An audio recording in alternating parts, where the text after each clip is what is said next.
nila ibinubuhay kung ano ang tinutunan ng Espiritu. Nag-embrace dito sa tinatawag na prosperity gospel. No offense, instead of finding God in going to church.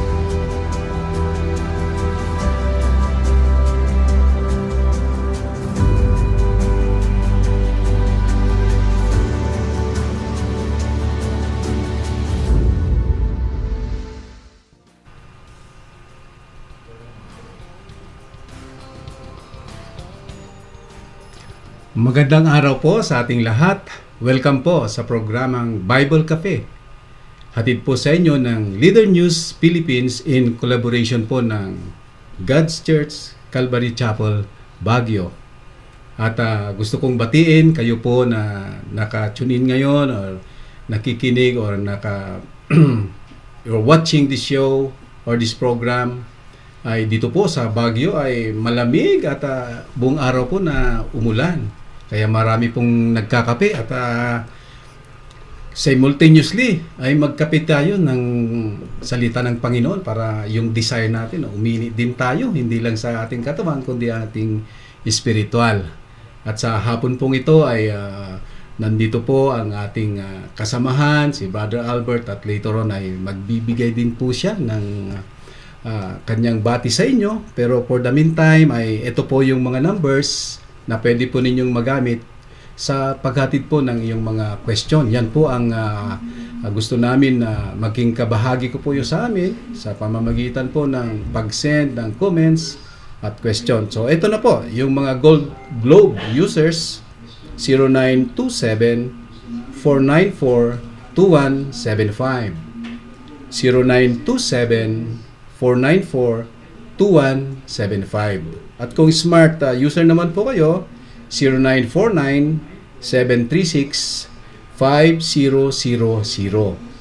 0949-736-5000. At doon po sa mga malalayong lugar, nasa States, dyan sa Japan, at worldwide po tayo, ay magandang araw po sa inyo. At sige po, ito po si Brother Albert at magbibigay din siya ng pagpugay sa inyo po. Brother Albert. Hello, like Brother Fernand said, my name is Albert, and kumusta po kayong lahat? It's good to be here with you guys. And naimbagmat nga daw yung amin nga nagbubuya, especially Christine and Venus. Happy watching. Yes, Christine and Venus, grinit kayo ni Brother Albert. Talagang those who wait, no? Sabi nga, magkakaroon din ng favor. Yan, nag-greet din kayo. Yan, Pastor. Yes, magandang araw po sa ating lahat at welcome sa ating programang Bible Cafe. Nakaka-bless ang ating mga kapatiran, ating mga viewers. I've been responding sa kanilang mga messages, sa kanilang mga texts that they've been waiting. Somehow, talagang inaabangan po itong ating programang The Bible Cafe. At salamat sa ating Panginoong Yahweh. At we are on again, having this opportunity to talk about, unang-una, yung mga bagay na patungkol sa kanyang salita. Kaya nga po Bible Cafe. And the reason why we want to present and let us study or pag-usapan ng kanyang salita in a casual way. Kaya Bible Cafe ang dating. Hindi po tayo masyadong formal dito. Hindi po tayo denomination na kumbaga focus o yung conscious, kundi we just wanna focus sa kanyang salita, the Bible, at yun na nga, and we want to inform you or let you know na you are part of this program. Yes. Pwede po kayong mag-comment, pwede po kayong mag-tanong, mag-send ng inyong mga tanong or something that you want us to talk about dito sa studio. At the same time, kahit po kayo nasan kayo dyan sa sulok ng mundo, ay you can be part of this program. Gusto ko pong i-greet yung ating mga viewers, ating mga kapatiran. Unang-una si Sister Tess Tan. Andyan po siya sa California. Watching us right now, Sister Tess. Magandang araw po kung ano man time dyan ngayon sa California. Pacific time po kasi kayo, no? Sina Sister Rhea, Sister si Pau, dyan sa Concepcion. Imagine, no, meron tayong ginigreet sa California, meron naman tayong ginigreet sa another sea, Concepcion. Sa Kapampangan Land, no, Maya pa Aldopo, Bengi, kaya kayo Ken. Hope you will enjoy ang ating episode tonight na send us your questions at stay tuned or stay watching. We pray kay Yahweh na marami po tayong mapapag-usapan na ito'y may karagdagang tulong sa ating pananampalataya sa ating Panginoong Diyos. Again, welcome. Si Pastor Ram po ito at pray for us. Nawa nandun ng inyong support at pagtangkilik sa programang ito na let us be all instrumento ni Yahweh para ang kanyang kalwalhatian we continue to bring to Him, give to Him, and ang kanyang salita ay nagiging more interested sa ating pong sa pamamagitan ng programang ito. Sister Vilma dyan sa Japan, I also greet you. Happy listening, watching pala. Kasi usually Bible Cafe audio lang but this great opportunity that you can also see us as you listen. Welcome sa ating pong programa. Okay, at ulitin ko po, gusto namin na kayo po rin ay makipag-participate sa programa pang ito by sending your questions. At habang nagantay po kami ng iyong mga ipapadala, ay dito muna tayo sa Book of Proverbs para ito ay mapaggulay-gulayan natin at while waiting for your questions. So, Book of Proverbs, sa chapter 1 po tayo. At umpisa po tayo dito sa verse 20, siguro hanggang verse 23 po tayo. So, samahan po ninyo kami. O you open your Bible at sabay-sabay po tayong mag-aral. So, I read sa chapter 1 ng Proverbs, verse 20, sabi po niya rito, "Wisdom calls aloud outside. She raises her voice in the open squares. She cries out in the chief concourses, at the openings of the gates in the city. She speaks her words. How long, you simple ones, will you love simplicity? For scorners delight in their scorning, and fools hate knowledge.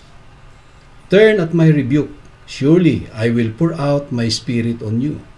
I will make my words known to you." So yan po ang kabuuan ng ating lesson for today, or siguro ito yung pwede nating makuha ang panig ni Pastor Ram po dito sa Proverbs na ating binasa. Yes. Salamat Brother Fernand sa ating pong pagbasa sa ating text for today. Ito po ang ating opening sa ating pong programa. Number 1 ay we want to present to you ang salita ng Diyos. At the same time, may this create a different topics will induce na curiosity or mga clarification or tanong na manggagaling either sa inyo o sa amin po dito sa studio. At ang gagawin natin ngayon is we will look back sa binasa ni Brother Fernan, verse by verse, line by line, and we will apply yung tinatawag na inductive method. Kaya we mentioned in the past na dito sa Bible Cafe program, we can also serve you by offering yung tinatawag na inductive method seminar. Ito po ay open sa lahat ng mga denominations, as long na ikaw ay isang Trinitarian, Evangelical. You are welcome to invite us, and we can set schedule at we can present po sa inyo pong group o sa inyong church ang inductive method. Let's look at this text na binasa po ni Brother Fernan sa atin, no? Actually, 4 verses po ito, at ang focus niya ay ang wisdom. Ano ba ang wisdom? Kung itatanong ng isang mag-aaral, ano po ba ang wisdom? And of course, maraming klaseng wisdom, namely to yung wisdom ng wisdom of men na sinasabi ng Bible. Meron naman yung wisdom of God. Siyempre, ang pinag-uusapan po dito ay yung wisdom of God. Ano nga ba ang wisdom of God? Well, ang wisdom of God ay yung kung ano yung mga ano ang mga gustong ipagawa sa atin ng Diyos na approve sa Kanya. Number 2 is paano mo gagawin ang mga bagay na yon. Pag yan ay nalaman natin through knowledge sa ating pag-aaral sa salita ng Diyos, and then pag ito isinabuhay natin dahil paano natin ay gagawin yon, we will be approved sa Kanya. Habang po tayo ay buhay pa dito, approved na ang buhay natin. And much more pag tayo ay tumayo sa Kanyang harapan, if we live a life dito sa mundong ito through the guidance through the guidance and wisdom ng ating Panginoong Yahweh, we will be well accepted sa Kanyang kingdom. Kaya ganun ka-importante yung meron tayong understanding, knowledge about sa Kanyang salita. Ang Kanyang salita, big help yan for us to be ushered sa Kanyang wisdom. Ito yung sinasabi niya dito sa verse 20. Ang sabi po niya, wisdom calls aloud outside. She raises her voice in the open squares. She cries out in the chief concourses. At the opening of the gates in the city, she speaks her words. By the way, kung kachuchunan nyo lang po, ay we read yung sa Proverbs chapter 1, verse 20 to 23. But ito pong binasa ko ay nasa verse 20. We notice po ang wisdom, pinopersonify niya ang ating Panginoong Yahweh dito. Ito yung sinasabi niya. Yung unang line, ginamit niya itong, actually merong mga synonym words dito na kung titingnan natin, he presented it na iba't iba yung pagka-present niya, but he's talking about crying out, o yung sumisigaw, pasigaw. Dito sa unang line niya, sabi niya sa verse 20, wisdom calls aloud outside. Outside. She raises her voice in the open square. Siyempre yung outside ay, this is typically outdoor, pwede sa mountains, pwede sa mga, basta outdoor ito, no particular specific place. And then yung second line niya, sabi niya, she raises her voice in the open squares. Now, open squares, you're talking about in a community. Pero open squares ay yung kung saan nagkakatipon yung mga tao. And then she cries out in the chief concourses. Usually sa mga modern location, ito na yung sa mga sabihin natin dito sa Baguio, sa Session Road o kaya sa market, yung mga chief concourses yan So doon na ngayon yung mga traffic, kung saan yung mga activities ng mga tao. Pero the next line, ang sabi niya, at the openings of the gates in the city, she speaks her words. Biglang nag-iba yung tono ng kanyang boses. Kanina, sa outdoor, na sa labas lang, alam natin sa labas, walang particular na activity ang mga tao, sabi niya, she calls aloud outside, yung pasigaw. And then the next one, raises her voice, pasigaw na naman sa mga open squares. And then she cries out in the chief concourses. Pero pagdating sa opening of the gates, she speaks her words. Sa mga ancient location po, mga ancient cities, sa mga gates, hindi po ito yung gate na alam natin sa mga modern time na sa atin po. Sa atin po kasi meron tayong bahay, and then may bakod, and then merong gate. Papasok dun yung tao dun sa gate bago siya makapasok sa iyong bakod. Somehow similar, pero ang gate po noon is much more than that. Noon, usually ang mga cities, they build it sa mga mounds, yung para siyang hill. Sa hill sa para mga burol, tama ba, Brother Fernan? Mga hill, Brother Albert. Ngayon, itong pag binild nila sa hill, ang gate niya ay nasa lower portion siya. Kaya pag ikaw ay papasok sa city, magsisimula ka dun sa lower part, and then pagpasok mo, you will be interrogated kasi dun muna i-screen muna yung mga tao bago sila makapasok sa city nila, kasi may mga spies o yung mga iba yung kanilang intention sa city. Maybe they were sent, alam natin yung kwento sa Jericho, kung paano sa Joshua, kung paano nakapasok yung mga spies na mga Jews sa Jericho, and then yun, na-meet niya si Rahab, somehow itinago, yung ganon.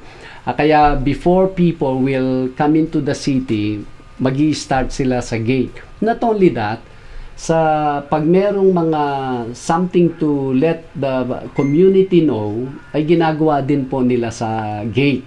Halimbawa, merong isang orator, o kaya merong isang presenter, speech, ginagawa po nila yan sa gate. Now, sa gate, dyan po ang mga tao will sit and will listen kung ano po ang gustong i-present nung kung sino man. So, ang point pala, ang wisdom, ang ating Panginoong Diyos, in everywhere you look, kasi outside, sa chief concourses, sa mga, ano pa yung isa na ginamit niya, open squares, meaning, in everywhere, God is trying to tell people, trying to tell us, na what is to do in your life. Ano yung mga bagay na dapat mong gawin sa buhay, and in everywhere, saan ka tumingin, ano man yung kalagayan mo, He is also telling us how to do yung mga gusto niyang pagawa sa atin. But of course, tayo, lalo na sa panahon natin po ngayon, tayo busy na. We already set a schedule. Sometimes we only set a day, or we only set hours within the week, and then we go to church, and then we approve na, yun, nagpunta na ako sa church and everything. Pero generally, so occupied ang mga tao now these days. Kaya tuloy, they do not find time to sit down and ask Yahweh na ano po ba ang buhay na approve po sa inyo.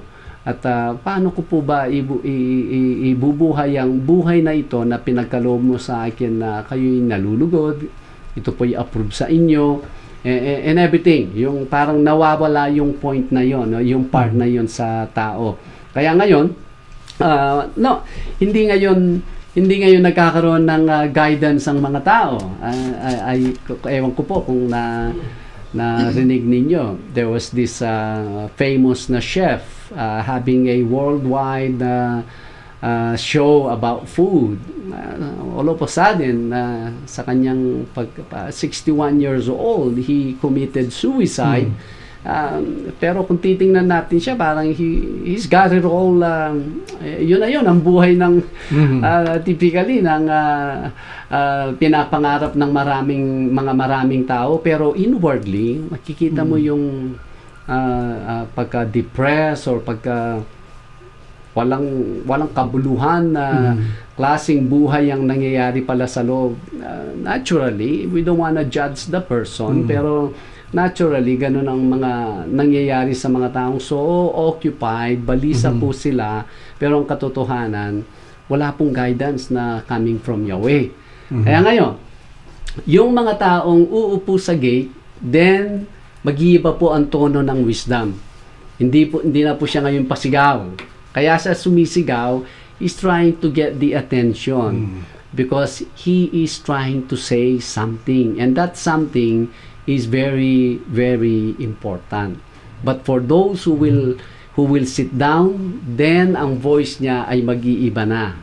Now, sabi niya nga sa last line, sabi niya sa verse 21, she speaks her words. So this time, i-compose niya sa iyong kaisipan, sa iyong pandinig, kung paano mo o ano yung gusto niyang ipagawa sa iyo at paano mo ito gagawin. Who are those people lang nakaka-receive ng ganyan?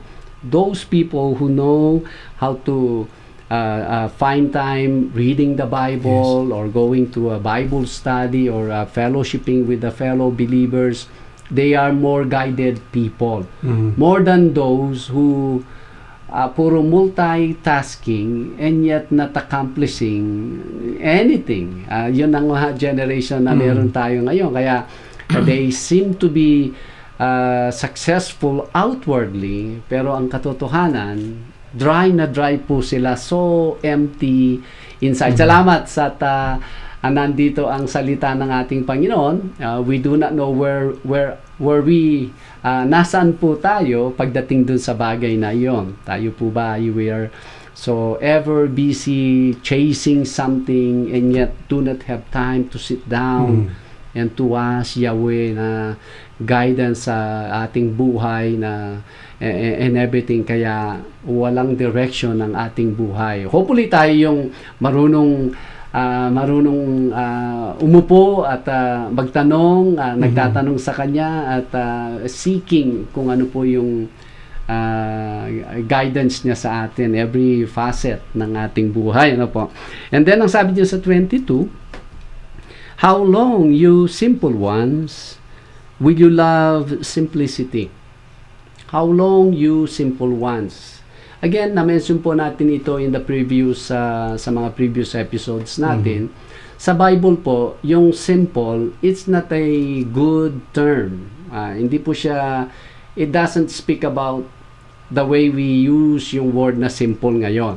Kasi ngayon, may mga taong maporma, gano'n, at yung kanilang, gusto nilang i-handle ang kanilang mga sarili, yung may maraming mga jewelries and everything, pero meron naman simple lang.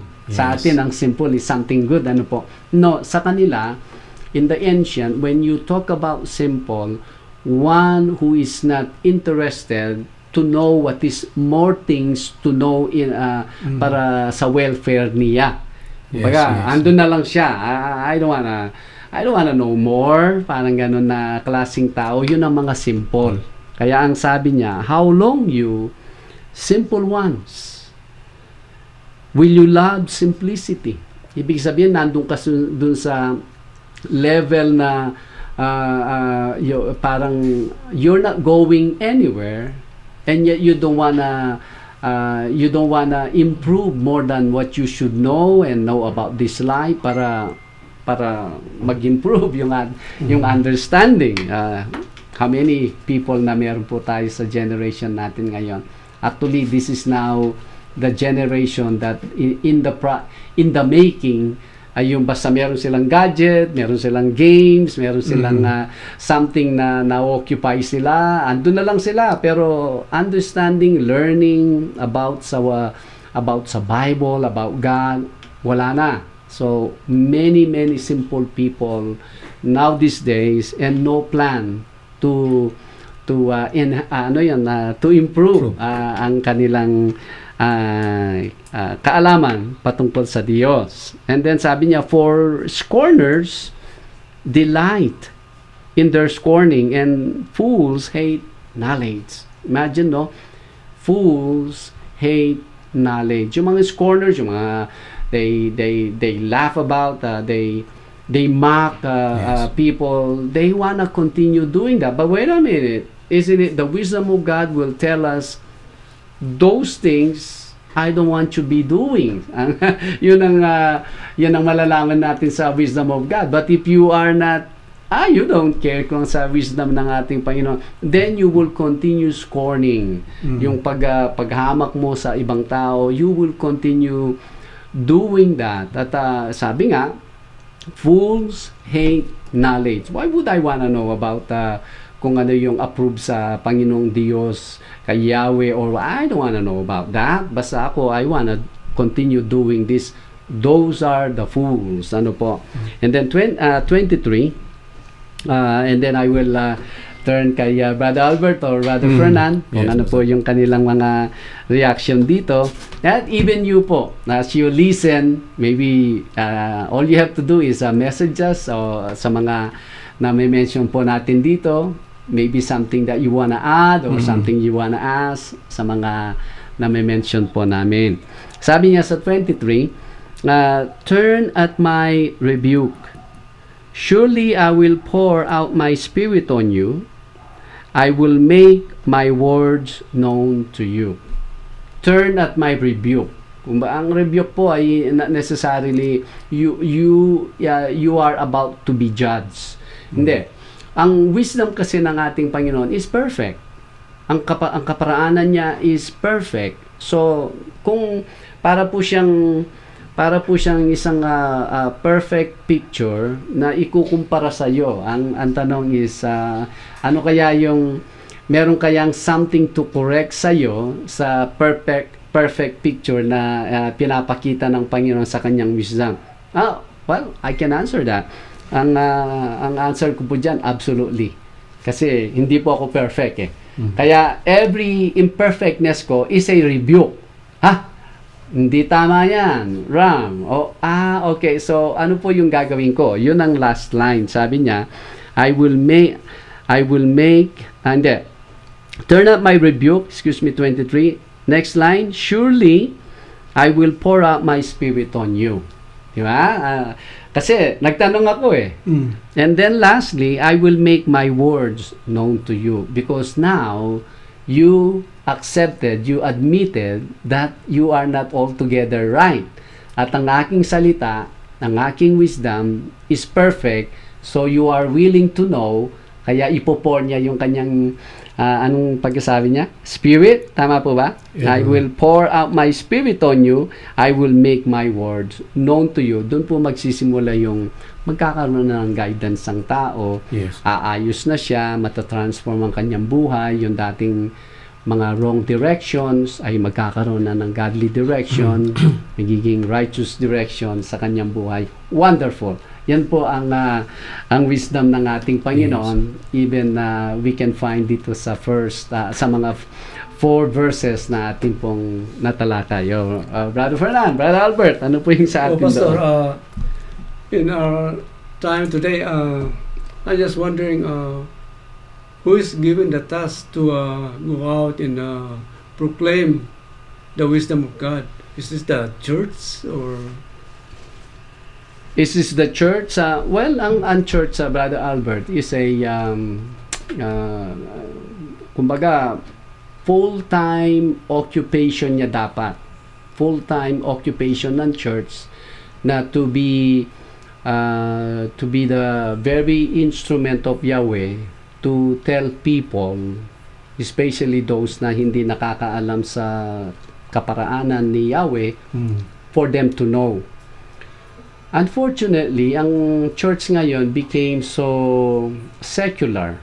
Naging secular ang church ngayon. Number 1, ang mga taong faithful in coming to church, they're not even becoming Christ-like. Number 2 is what is to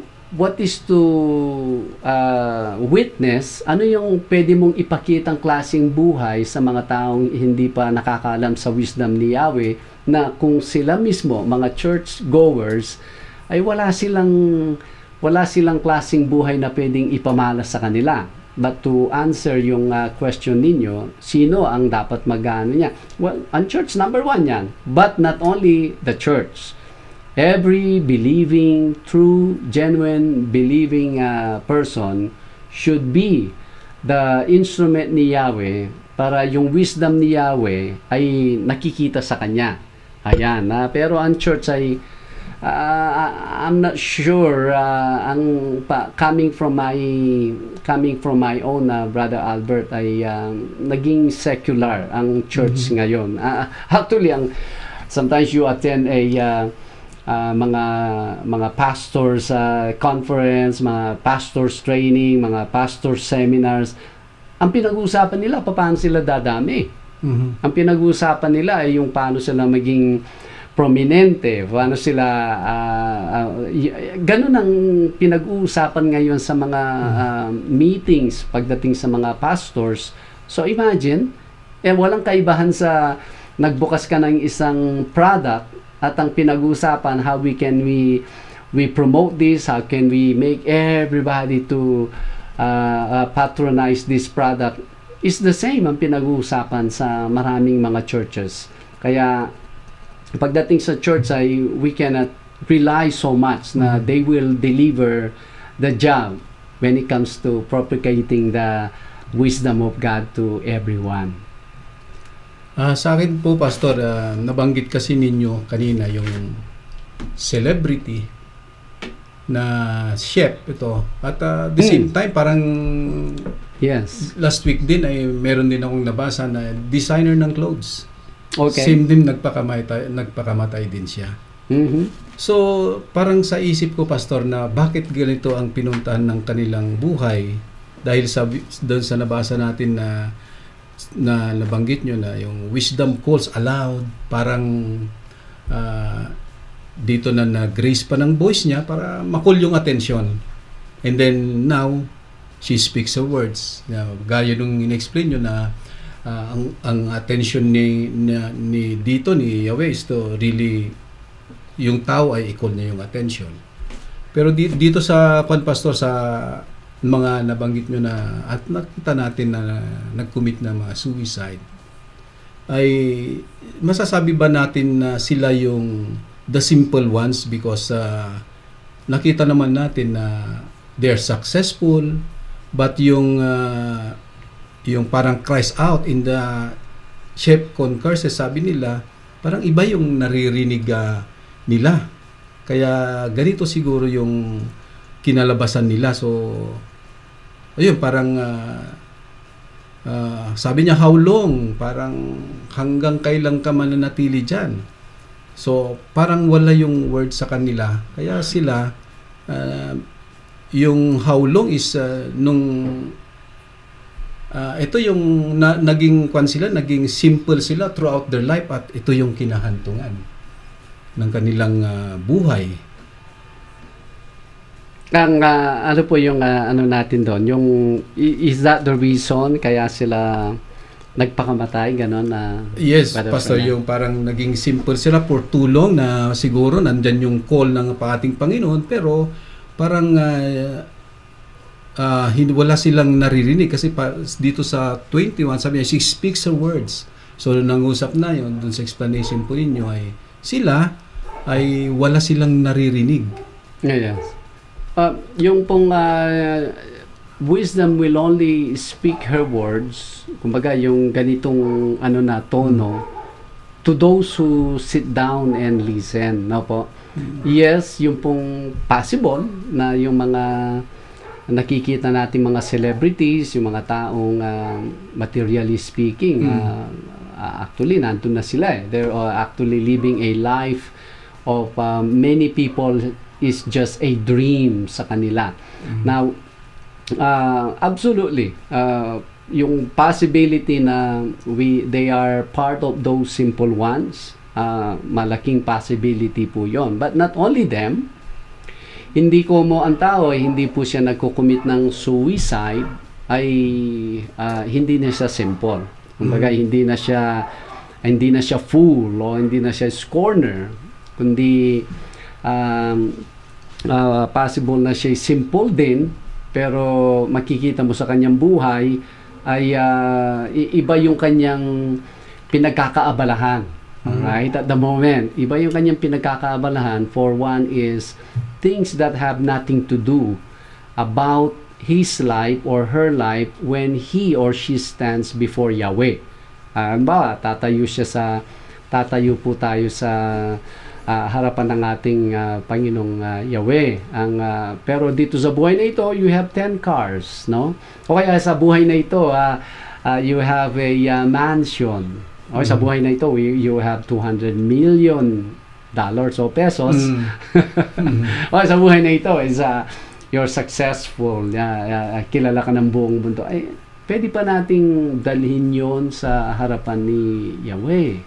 Pwede pa natin, Yahweh, before you make your judgment, I want you to know, sa buhay ko sa mundo, meron po akong 10 cars. Parang wala yatang kaugnayan yan sa judgment ko sa'yo. Okay, sige, I have a big house. Okay, I have lots of savings sa mundo. Wala din yan eh. So those are the simple ones. Kasi yung unang-una sa atin, we have the Bible, 66 books. As we know, ito'y pure na guidance coming from Yahweh. Pero tingnan po natin yung mga tao, they have all kinds of material things, and yet they do not have the simple guidance coming from Yahweh. Simple, I'm talking about sa terminology po natin, yung kumbaga, andito na siya i-print na siya, i-translate na siya sa ating pong language mismo. Kung gusto mo ng Tagalog, Ilocano, Bisaya, Kapampangan, English, French, Japanese, Korean, meron na. I do not know any major language na hindi pa po na-print ang Bible. Nandito na. But many people are staying ignorant, simple, when it comes to the things that Yahweh is requiring us to have and how to possess that kind of life equals wisdom. Ayon. Yeah. Brother Fernan. Salamat, Pastor. At dun nga sa nabanggit din dito na yung sa church ay hindi yung parang hindi lang yung source ng wisdom. Kasi nakikita natin, Pastor, yung mga sa market, kasi dito parang dinescribe niya kung saan dapat yung mga tao at doon tumawag ang Panginoon. Yes. Sa market kung saan maraming tao. So na-observe ko na ganito rin ang ginagawa ng mga ibang churches na nandyan na they cried out, parang ang lakas-lakas yung tugtog nila, parang nagkakon din sila, Pastor, nagbibigay din sila ng mensahe. Pero mas makita mo na after that is na nandun na, ang dami nila na nagbibigay na ng mga sobre-sobre na parang, of course, tindahan naman natin na nandun sila, na masahe sila, at meron din silang ginastos sa pagpunta po doon. Pero parang kasi kung minsan na yung mga ibang tao, sabi nila, kaya ginagawa lang dahil mamaya tignan mo, magbibigay na ng kanyan, mag-abot na ng envelope yan. At hingi na. Parang expected na yung gagawin ng mga ito after yung pagbibigay nila ng simple na mensahe. Yes. So yung mga tao parang sila ba yung maglilid ng wisdom sa atin, parang ay, absolutely. Hindi po. Yun na nga po ginawang panghanap buhay. Ano ba yun? Tama po ba yun? Yung ginawang hanap buhay ang church. At ito namang mga inosenteng mga tao na nakikinig sa kanilang mga leaders. Of course, alam natin, mga kulto. Kulto meaning they're not going anywhere. Wasted their lives dito sa buhay na ito. By listening to their cult leader, sa kanilang leader, sa kanilang religion, malayo po yan sa paano maging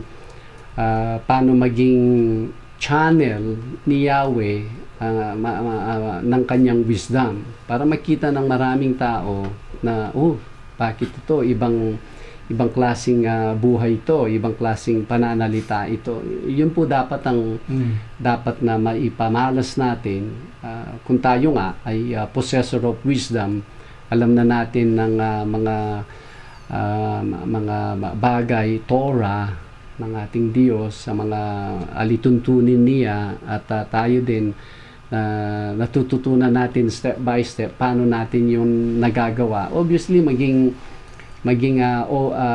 kumbaga kapansin-pansin sa atin yan, at yun na mismo, hindi na po kailangan yung magpalimos tayo sa hindi po pinagpapalimos kasi ang salita ng Diyos ba't hingi ka ng mga limos, whether sa jeep or sa bus o kung sa market o kung saan man, ano po, dahil ang Diyos ay mayaman po. He Yes. will provide for His people, for His children. Kaya malayo po na maging masabi nating mga channels, mga daluyan ng wisdom ng Diyos sa mga ganun na klaseng mga grupo.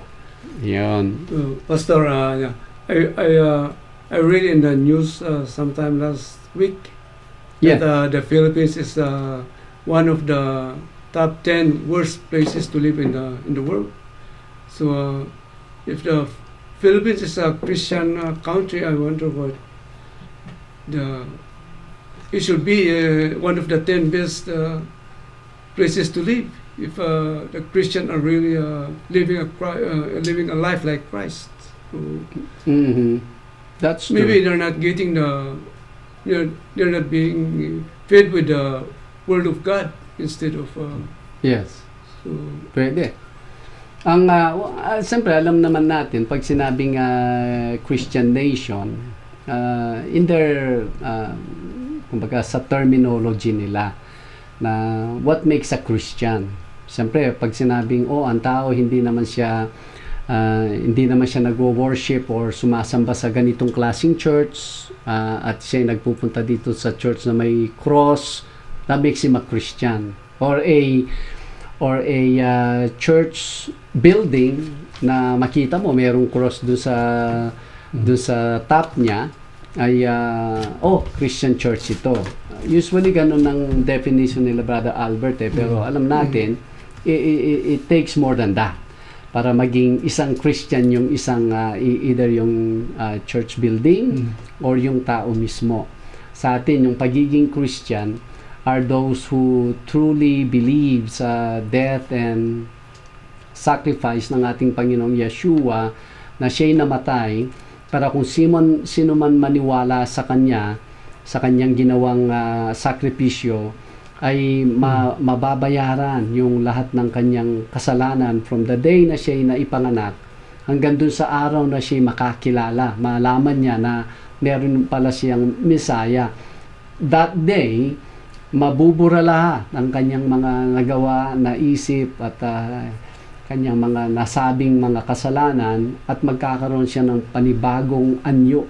Kumbaga, sabi niya, new creature, sabi ng Scripture, 2 Corinthians 5 yata yun. And then, from that on, now may introduce sa kanya ang presence ng banal na Espiritu. And then, pag na-introduce sa kanya ang presence ng banal na Espiritu, when he looks at the Word of God, when he looks at the Bible, now meron siyang kakaibang attraction. Sabi nga, your word is like honey on my lips. Parang gano'n na ngayon ang nag-gravitate siya ngayon to get into the word at to apply ang word, ang mga instructions ni Yahweh sa kanyang buhay.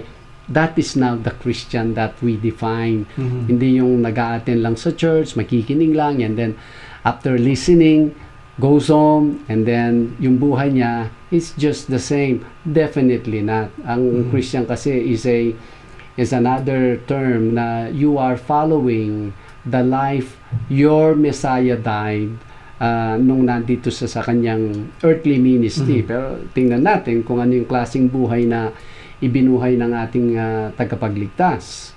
Tapos kumpara natin yung buhay natin, napakalayo. Then how can we call ourselves Christians? No? Nagiging religious tayo more than a true Christian. Ayan. Kung na rin, Pastor, tanong ko na rin yung nabanggit natin, yung Christian, at yung kanina yung sa cult. Palagi nating naririnig ito, Pastor, yung cult, at saka yung Christian cult. Yes. Pwede kayang mapaliwanag ito, Pastor, para naman Yung cult, Christian cult. Well, ang cult, unang-una, yung isang grupo na noon ngang elementary o nung bata tayo, we play yung Jolen, yung marble po, di ba? May 4 na holes yon. Bulintik ang tawag namin. Bulintik sa Ilocano. Ilocano. Okay. Jolen yata sa amin naman sa mga Kapampangan. And then, siyempre mag-i-start ka dun sa first hole, and then second hole, and the fourth hole, di po ba? Ganon. And then you babalik ka hanggang mag-finish ka. And halimbawa, papunta ka ng second hole. And then, inano mo siya, itinira, pumasok sa third hole. Kulto yan. Ibig sabihin, babalik ka. That's not the hole kasi for you eh. So, in that understanding, a cult is a group that is not going anywhere. Kumbaga, ang iyong destination is not that. Ang iyong belief should not be that one, pero yun ang kanilang binibigyan pansin. Yun ang kanilang pinag-uusapan. They talk about how to be faithful sa isang particular na doctrine, to be faithful sa kanilang leader and everything, but it has nothing to do with how can they enter the kingdom of God. Yan po ang cult eh. Now, ang cult, pwede naman, it has an appearance of Christian, pero cult pa rin. Kumbaga, they open the Bible, some of them, they even say, hallelujah, praise the Lord. They even claim na sila yung mga born again, pero ang pinag-uusapan po, it has nothing to do kung paano po sila makasumpong o maka-enter sa kaharian ng Diyos. Kaya pwedeng cult na has no appearance of being Christian. Alam natin, lalo na sa Europe, marami pong mga ganyan eh. Pero meron naman mga Christian cult na may Bible, may mga pananalila silang mga God, mga Jesus, mga Holy Spirit, pero kung titinan po natin yung kanilang doktrina, wala pong hindi po yan papunta sa Diyos. Yan ay papunta sa pagiging faithful at pagiging supportive kung ano yung project or idea ng kanilang grupo, but will not bring you to God Himself. Unang-una, marami sa mga instructions ni Yahweh, they're not talking about it anymore because they're talking about yung what support lang sa kanilang given doctrine. Ngayon, yun po ang cult. Whether cult siya or Christian cult. Ayan. So, in other words, they are teaching their own words instead of the Word of God. So, ang cult po. ang cult, mga cults. Oh yes. Meron silang mga nabubuong nabubuong mga kaisipan or practice or doctrine, and then they just go with that, pero it has nothing to do with having a life that is approved before Yahweh. Ayan. Salamat po, Pastor. At sige po, muli, inyayahan namin po kayo na mag-send po ng mga questions po ninyo, maski sa ibang books po, not necessary na dito po sa Proverbs, para magkaroon po tayo ng different topics. At ito nga, ang purpose po talaga ng Bible Cafe is for us to be enlightened with the Word of God. At maalam ko na gaya din ako noon, na kung nagbabasa ako noon I always ask question, pero wala akong avenue or I have no one to turn to ask the questions. Pero this time ay nandito po ang Bible Cafe at mag-send po lang po at we will do our best para kami po ay makapaglingkod sa inyo at sa ating Diyos. Dito po sa verse 23, balikan natin kung wala pa po bang naipapadalang mga katanungan or something, comment from our listeners. at this point? Wala mo, Pastor. Okay. Sabi ni Pastor Renan kanina, wag mo na akong batiin. Pauwi pa lang ako. Baka nakauwi ka na. Pastor Renan, happy viewing po. Watching dito sa ating program na The Bible Cafe. Dito po sa verse 23, let us just go back, no? Proverbs chapter 1 verse 23. Ito po ang sinasabi niya, turn at my rebuke. Surely I will pour out my spirit on you. I will make my words known to you. Yung pong turn, sabi niya, turn at my rebuke. Parang siyempre pag you start to listen sa ating Panginoong Yahweh, na, oh, wait a minute, I think he's trying to tell me something dito.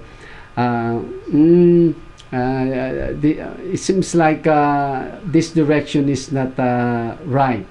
So when you turn your attention sa Kanya, you will hear the rebuke. Meaning, meron kang ginagawang hindi tama.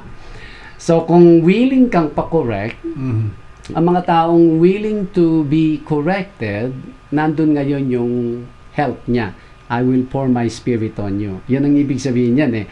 Biglang pupunta sa iyo yung kanyang pwedeng itulong sa iyo paano mo makorek yung mga kamalian mo sa buhay.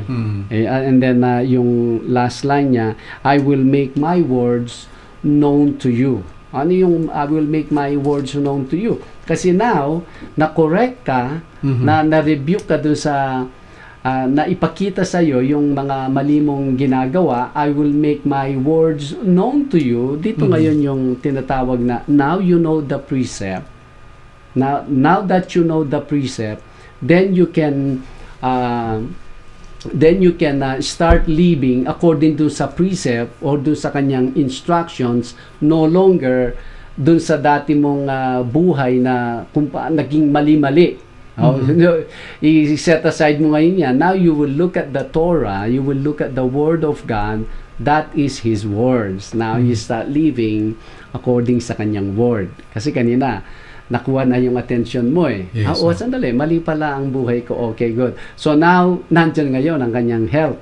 I will pour my spirit on you. Not only that, you are willing to be corrected. Sorry po, ito pala, mali pala yung aking buhay. Now, He will let you have His word. Ito po kasi nagkukulang sa maraming churches now these days. Ang idea na at one time sa kanilang buhay ay someone told them, if you pray this prayer, you will be born again and you will be saved if you will pray this prayer. Ang tawag natin dyan, yung prayer of acceptance. So now when you pray that, they pray it and then they hold on dun sa sinabi nung whoever religious leader na nag-propose or suggest sa kanila, edi nag-pray po sila, no? After praying, ay all of a sudden, they hold on. Wow! Ligtas na ako dahil I prayed that prayer. Pero ito pong nagkukulang. Where is the word of God ngayon sa kanyang buhay? Wala. So ngayon, after they pray that, isn't it, they go back again dun sa dating kaisipan nila, sa dating approach nila sa buhay, na nagkamali-mali na nga po sila dun sa approach na yun eh. And yet ngayon, andito ang salita ng ating Panginoon, and they take it for granted pa rin. Anong kalalabasan yan? Kaya makita mo, maraming mga tinatawag na mga Christians, mga churchgoers, pero ang kanilang mga buhay, it's so far from being what you call a transformed na klaseng buhay. Ayun naman ang line na yon na Brother Fernan, Brother Albert. Pero dito, Pastor, dito nga, turn at my rebuke. Yan nga ang instruction ng ating Panginoon. Pero sa panahon natin ngayon, yung rebuke na yun, kasi ang nagre-rebuke sa atin ngayon ay ang kanyang salita mismo. Yes. Pero marami dun sa mga nababalitaan natin na churches na yung rebuke sana na kanilang ibibigay ay kung ang rebuke na ito ay matatamaan or parang matatamaan yung isang churchgoer. Kung minsan ay yung rebuke na yun ay hindi na nila sinasabi para lang hindi masaktan yung tao, lalo na kung ito ay yung big title na nagbibigay. Ito na yung rebuke, pero parang hindi niya sinabi. Pero ang instruction ng Panginoon is turn at my rebuke. Sabi niya, Pastor Ed. Turn at my rebuke. Well, ito directly kasi kay Yahweh, kumbaga, speaking to us, when it comes naman sa mga pulpits, yun, na sometimes ang mensahero or ang pastor mismo o kung ano man ang tawag nila sa religious leader nila ay instead na sila yung nagiging avenue ni Yahweh para marinig yung rebuke ni Yahweh, ay finifilter naman nila ngayon. Dahil like you said, Brother Fernan, yung ayaw nilang ma-offend nila yung mga tinatawag na big fish, yung mga malalaking donation o mga tither sa gawain. At para kung masaktan mo siya, ang mangyayari ay aalis at pupunta sa another church. Lalo na sa panahon natin ngayon, ang mga church ay every corner ay meron na lang church, puro church born again ng fellowship. Ang mga signboard nila punta ngayon sa ibang church para hindi para makapakinig siya ng mga sermons na hindi siya na-offend.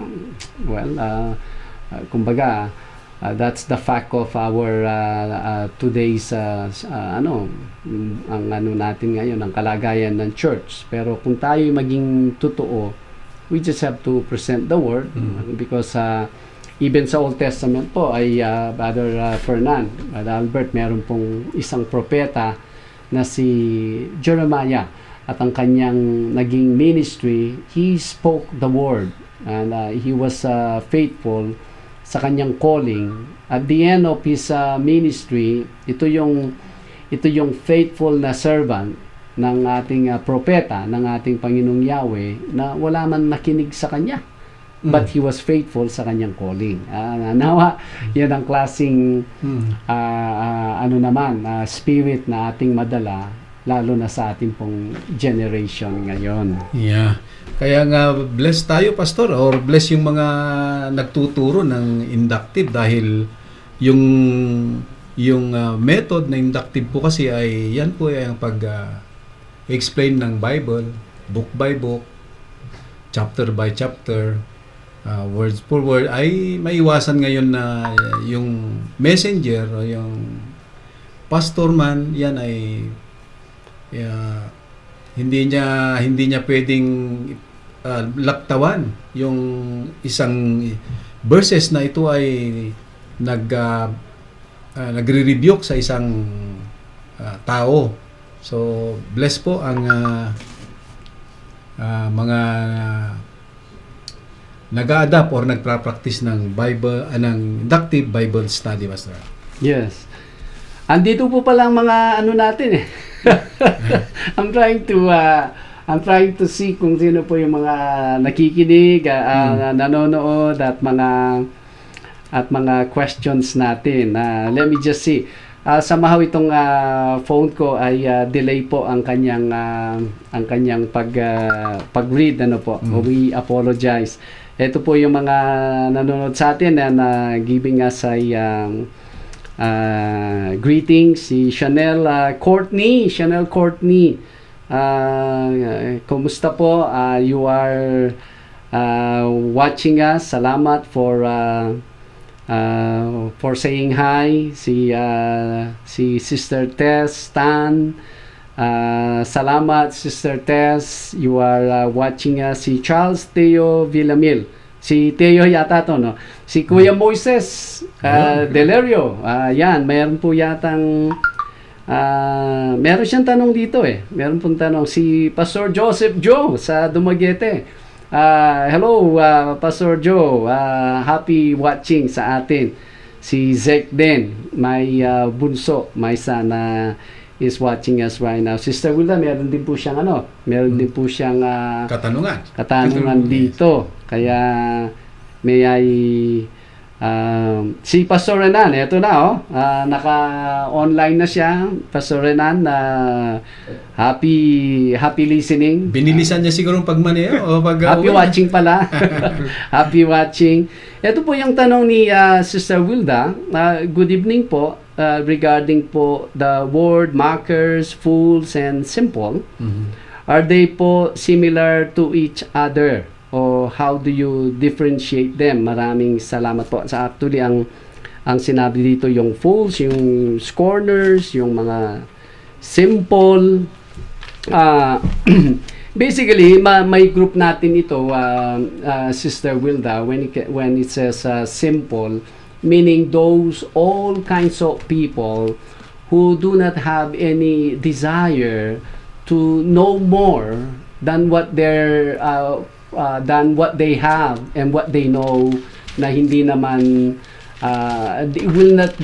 will not bring them anywhere na close to God or even to enter the kingdom of Yahweh. Yun po yung mga simple ones. Halo-halo na po ngayon yan. Actually, nag-mention lang ang itong part ng Proverbs na yung mga scorners, mga fools, those are only two of the many kinds. Pwedeng isang self-centered, or pwedeng isang greed, or lustful person. Those are all under the simple.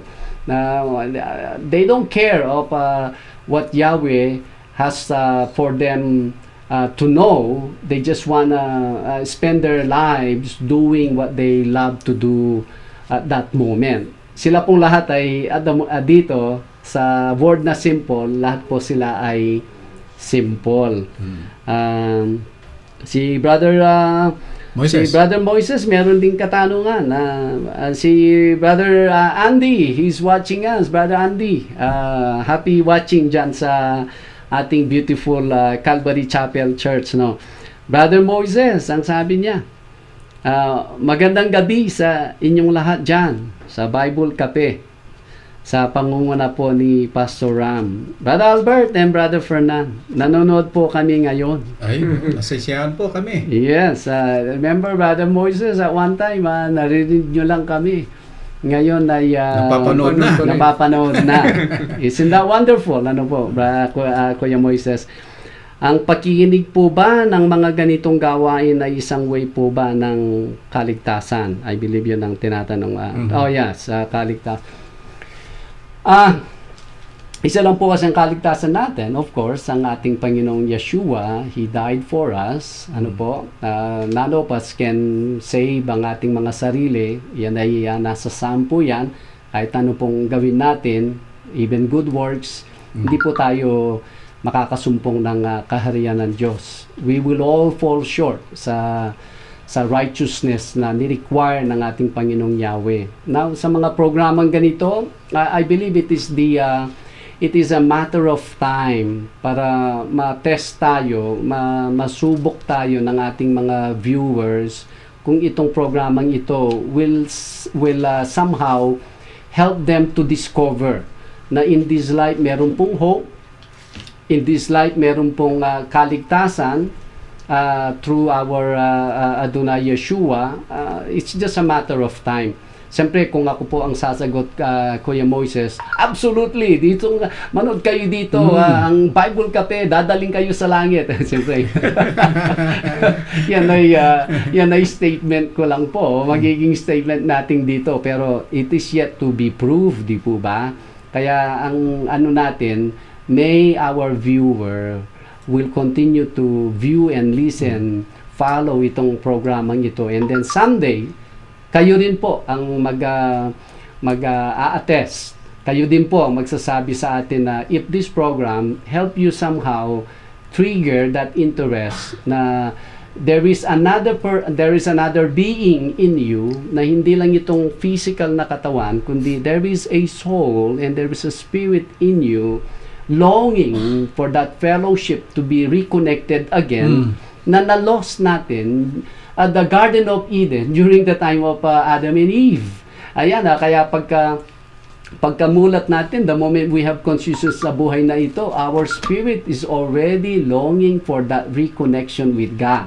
I hope itong programa pong ito ay will help everyone to realize na I want to see that day na my spirit is again reconnected with my Creator. Ayun po, Brother Moises, ano pa, mayroon pa bang katanungan dito? Actually, si Chanel Courtney, sabi niya, hello po Kuya Moises, good evening po. Base po sa alam ko, ang pakikinig po dito sa Bible Cafe is para may enlighten po ang lahat sa words ni Yahweh. Oh, okay. Salamat. Yun pala yung sagot ni Chanel Courtney. Okay. Salamat Chanel Courtney sa answering yung sagot ni sagot ni tanong ni Brother Moises. Ang merong nagtatanong kanina bakit daw may ringtone. But anyway, salamat Theo yes, sa handing us your phone just for us to see ang mga katanungan, comments ng ating mga viewer at the moment. And anything doon Brother Fernan, Kuya Albert? Kami po dito na kasapi o kasama sa programa po ito ay naliligayahan kung meron kaming naririnig na ganyan. Imagine yung isang nagbigay ng nag-text sa atin na yung comment niya ay kasagutan din yung tanong. Yes. So ganyan po tayo mag-interact po dito at patuloy lang po na magpadala po kayo at nakita niyo po niyo na hindi lang po dun sa Book of Proverbs po tayo nakakasagot kundi base po sa inyong mga inahatid na mga katanungan. Yan. At salamat po sa inyong suporta at nawa ay maging active pa tayo at mag-invite pa tayo ng marami para marami pong makikinabang kasi sayang po, di natin alam, baka later on ay nandyan ang ating Panginoon ay balong malay natin kung ito nga, yung sabi nga ni Brother Moises, ang pakikinig ay magdadala ba? Of course. At sige po, at kami po ay isingit Brother Fernando, magpapaalam na po ba tayo? Sige Pastor, at may time pa naman tayo. si Wilda, just saying salamat po, maraming salamat for the explanation kay Sister Tess Tan. I told Joy Tan to tell my friends, Doktora, yes, thank you, si Glynn, Nori, Alma, and Elma to watch also. Why hindi pa sila watch at the moment hindi ko po nakita yung total list ng mga viewers natin, Sister Tess, but I'm sure part po sila ng numbers ng nanonood ngayon. If not this episode, other episodes to come, or even naka-archive po kasi ito and they watch it later on. Brother Albert? It's always a joy to know that you are there watching or listening to what we are discussing here. So, yes. Thank you. There you go. At tignan po ninyo, pag yung mga na-session nyo na question, nagiging lively yung usapan po natin dito at na interaction.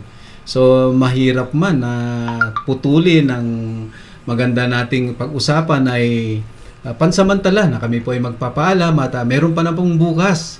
At nawa, you also pray for this station na palaging online at of course, hindi natin mapursi na sometimes meron pong mga beyond our control na kung minsan ay nadidelay o kung minsan ay walang program dahil po sa mga incident na hindi naman po natin kagustuhan.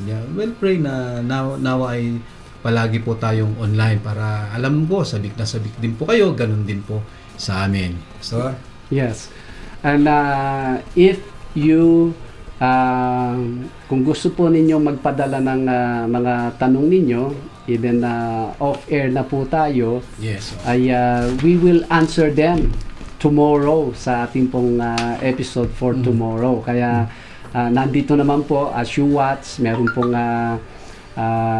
room for your comment and your question. Just send us, even yung mga cell numbers na nasa screen, ay we repeatedly flash them para i-text po ninyo mga katanungan ninyo or some topics na gusto po ninyong pag-usapan namin dito.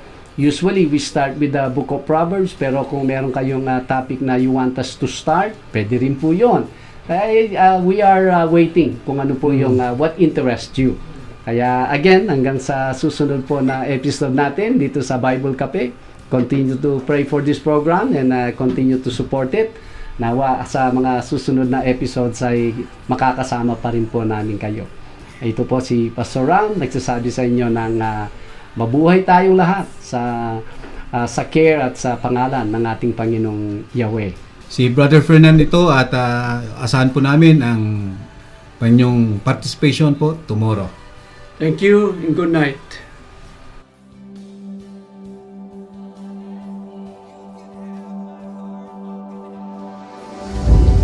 Hindi nila ibinubuhay kung ano ang tinutunan dito, nag-embrace dito sa tinatawag na prosperity gospel. No offense, instead of finding God in those